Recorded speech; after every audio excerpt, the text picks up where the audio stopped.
आपने अपनी जिंदगी में ये सीन 1000 बार देखा होगा। एक लड़का है, वो अपनी क्लास या ऑफिस की एक लड़की को पसंद करता है। वो उसके लिए क्या कुछ नहीं करता, उसकी असाइनमेंट्स कंप्लीट करता है, उसके एक टेक्स्ट का रिप्लाई मिली सेकेंड में देता है, उसकी हर छोटी बड़ी प्रॉब्लम सॉल्व करने के लिए सुपरमैन बन जाता है। वो एक नाइस गाय है। लेकिन एंड में क्या होता है? वो लड़की आती है, उसके कंधे पर सर रखती है और रोती है, किसी और लड़के के लिए। एक ऐसे लड़के के लिए जो उसके मैसेजेस का रिप्लाई 2 दिन तक नहीं देता। एक ऐसे लड़के के लिए जो अपनी बाइक पर घूमता है, अपने दोस्तों के साथ चिल करता है और उस लड़की को तभी मिलता है जब उसका अपना मूड होता है। आप दूर खड़े सोचते हो, भाई इसमें ऐसा क्या है जो मुझ में नहीं है? मैं इसकी इतनी केयर करता हूं और ये उसकी तरफ अट्रैक्ट हो रही है जो इसकी परवाह तक नहीं करता। दोस्तों, आज हम इस कड़वे सच का पोस्टमार्टम करेंगे। आज मैं आपको कोई बॉलीवुड की रोमांटिक एडवाइस नहीं दूंगा।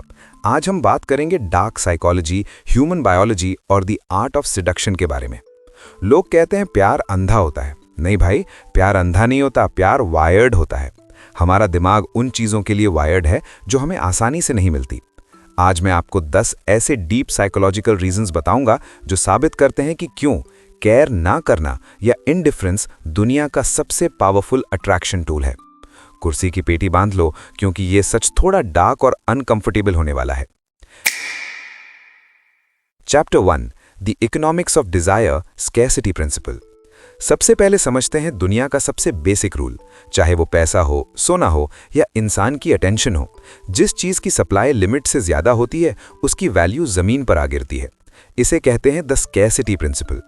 सोचो, अगर हीरे सड़क पर कचरे की तरह पड़े होते तो क्या कोई उन्हें अपने गले में पहनता? बिल्कुल नहीं।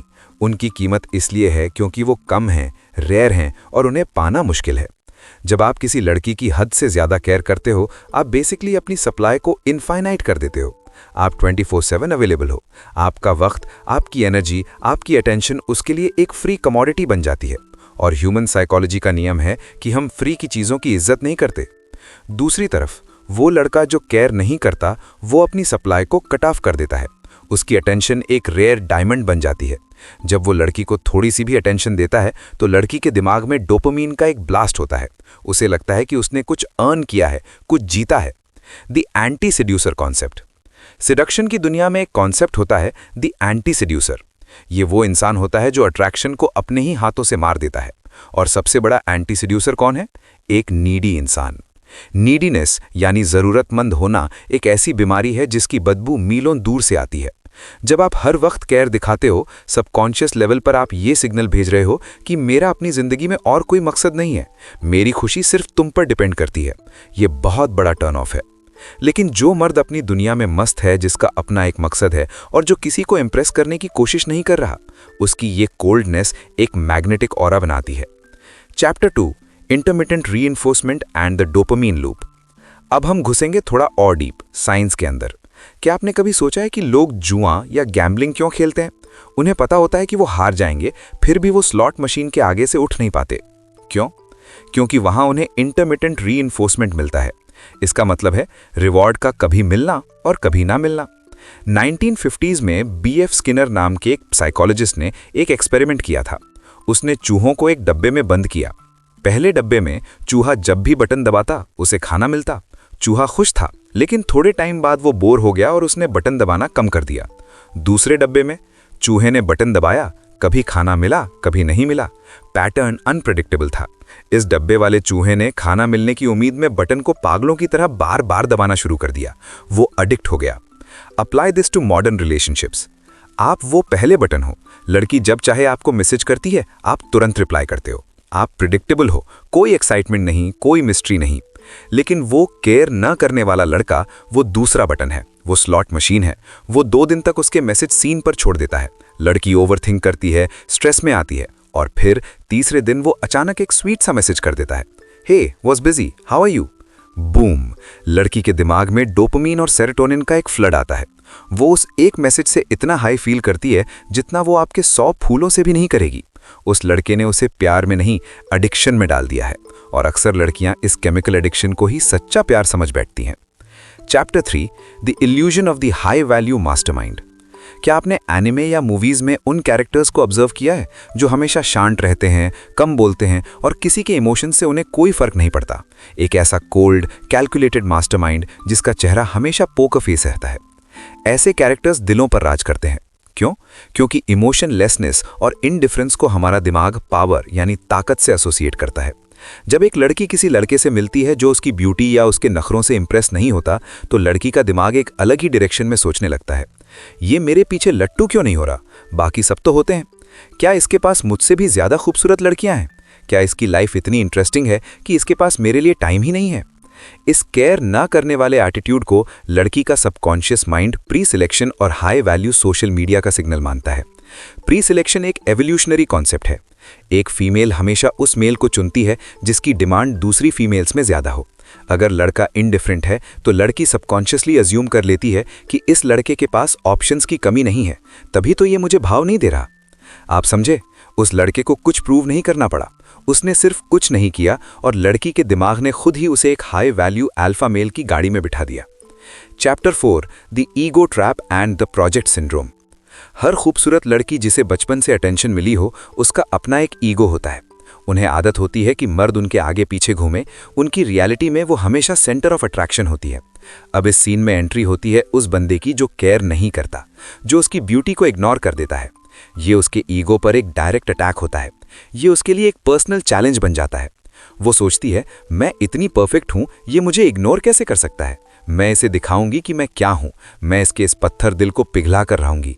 और यहां से शुरू होता है द प्रोजेक्ट सिंड्रोम। औरत के अंदर एक नेचुरल केयर गिवर और फिक्सर छिपा होता है। जब वो एक ऐसे मर्द को देखती है जो कोल्ड है, इमोशनली डिस्टेंट है या बदतमीज है, तो वो उस मर्द को अपना प्रोजेक्ट बना लेती है। उसे लगता है कि ये मर्द अंदर से टूटा हुआ है और सिर्फ मेरा प्यार ही इसे ठीक कर सकता है।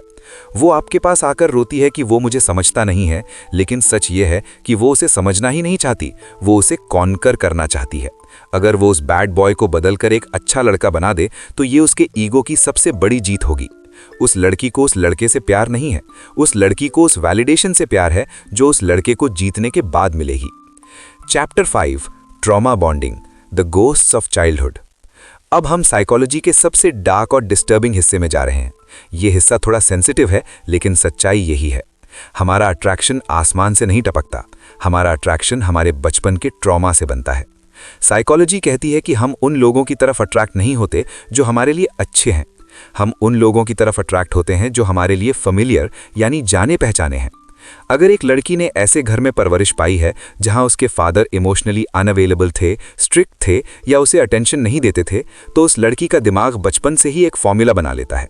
Love is equal to emotional distance plus struggle. मतलब प्यार का मतलब है सामने वाले को पाने के लिए स्ट्रगल करना। जब ऐसी लड़की बड़ी होती है और उसकी लाइफ में एक नाइस गाय आता है जो उसे बिन मांगे रिस्पेक्ट, लव और केयर देता है, तो उसे अजीब लगता है। उसे सफोकेशन होने लगती है। उसे लगता है ये प्यार फेक है क्योंकि इसमें दर्द नहीं है। उसकी नर्वस सिस्टम शांति के लिए वायर्ड ही नहीं है, वो केओस और ड्रामा के लिए वायर्ड है। लेकिन जैसे ही एक केयर न करने वाला मर्द उसकी लाइफ में आता है, उसके बचपन के वूंड्स ट्रिगर हो जाते हैं।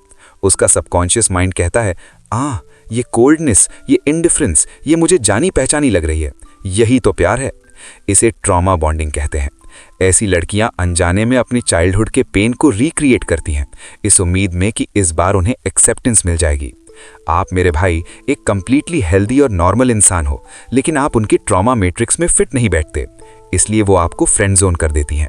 Chapter 6 the dark triad traits evolutions dirty secret. क्या आपने कभी डार्क ट्रायड के बारे में सुना है? साइकोलॉजी में 3 ऐसी पर्सनालिटी ट्रेट्स हैं जो सोसाइटी के हिसाब से बहुत बुरी हैं, लेकिन अट्रैक्शन के हिसाब से लीथल यानी जानलेवा है। नार्सिसिज्म, खुद को दुनिया से बेहतर समझना। मकियावेलिनिज्म, दूसरों को अपने फायदे के लिए मैनिपुलेट करना।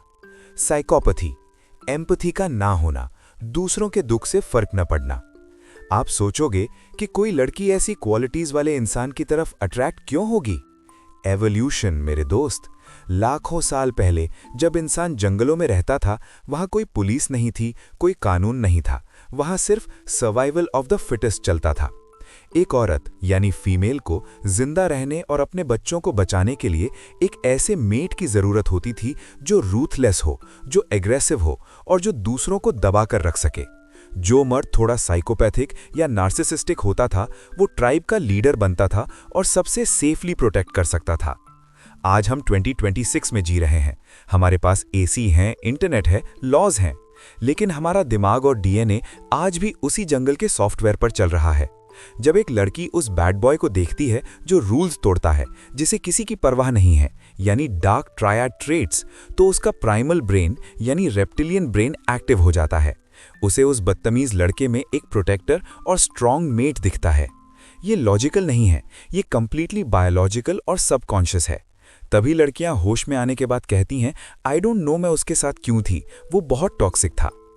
Chapter 7, the art of seduction and the rake archetype. Robert Greene, जो ह्यूमन साइकोलॉजी और पावर डायनामिक्स के मास्टर हैं, उन्होंने अपनी book the art of seduction में एक कैरेक्टर बताया है जिसे कहते हैं द रेक। द रेक वो मर्द होता है जो औरतों से बेइंतहा प्यार करता है, लेकिन एक शर्त पर, उसकी अपनी आज़ादी उसके लिए सबसे ऊपर होती है। वो किसी एक औरत का मोहताज नहीं होता।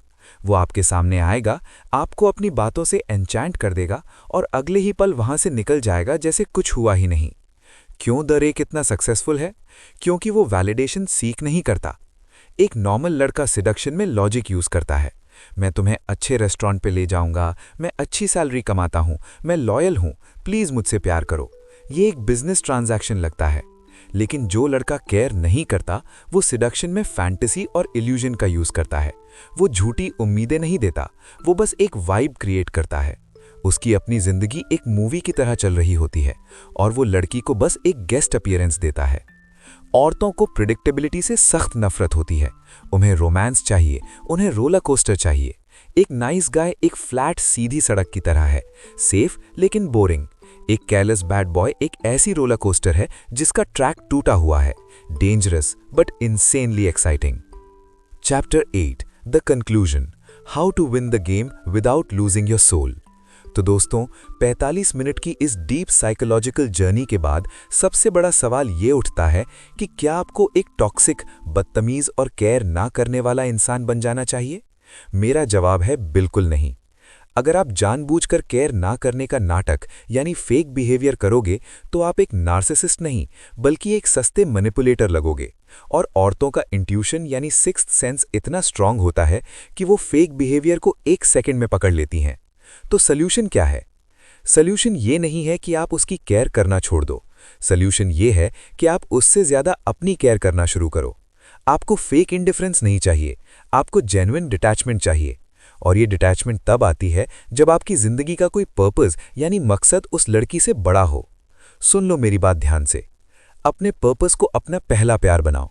चाहे तुम्हारा बिजनेस हो, यूट्यूब चैनल हो, फिटनेस हो या कोडिंग हो।